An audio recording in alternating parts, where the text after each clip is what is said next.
বাংলাদেশ জাতীয়তাবাদী বাউল দল কর্তৃক আয়োজিত 18তম প্রতিষ্ঠা বার্ষিকীতে আজকের অনুষ্ঠানে প্রধান অতিথির আসন গ্রহণ করছেন বাংলাদেশ জাতীয়তাবাদী বাউল দল প্রধান উপদেষ্টা ডক্টর আব্দুল মঈন খান, সাবেক সংসদ সদস্য, সাবেক মন্ত্রী।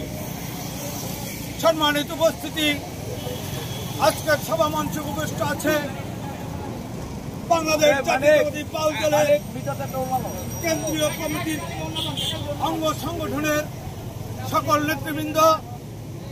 আজকের সভা মঞ্চে উপবিষ্ট আছে বাংলাদেশ জাতীয়তাবাদী বাউল দল সমগ্র বাংলাদেশ থেকে, সমস্ত অলিতে গলিতে থেকে আসা সকল নেতাকর্মী।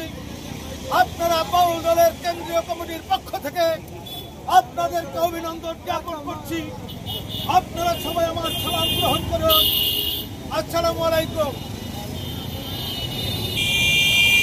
সম্মানিত সুধীবৃন্দ, আমি আমার বক্তব্যের সাথে গভীর শ্রদ্ধার সাথে স্মরণ করছি বাংলাদেশ যখন সংকটময় পরিস্থিতিতে পরিণত হয়েছিল, তখন তার নিজের হাতে রাইফেল ধরে নেতৃত্ব দিয়ে বাংলাদেশের লাল সূর্যের পতাকা এনে দিয়েছিল।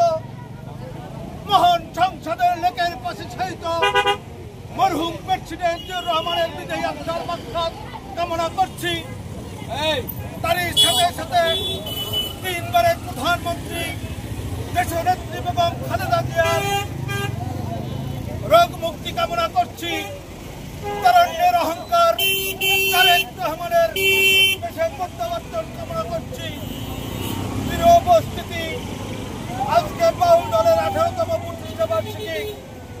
এই প্রতিষ্ঠা বার্ষিকীতে আমাদের মাঝে উপস্থিত আছেন বাংলাদেশ জাতীয়তাবাদী বাউল দলের প্রধান উপদেষ্টা সম্মানিত উপস্থিতি। বাউল দল হয়েছে ওলিয়া উলিয়াদের দল, বাউল দল হয়েছে পীর মাশায়েখদের দল। আজকে সমগ্র বাংলাদেশ থেকে সকল বাউলরা, সকল তরিকাপন্থী লোকরা, সকল মাজার ভক্ত লোকেরা, সকল জিয়া পরিবারের লোকেরা সমগ্র বাংলাদেশ থেকে আজকে শহীদ জিয়াউর রহমানের মাজারে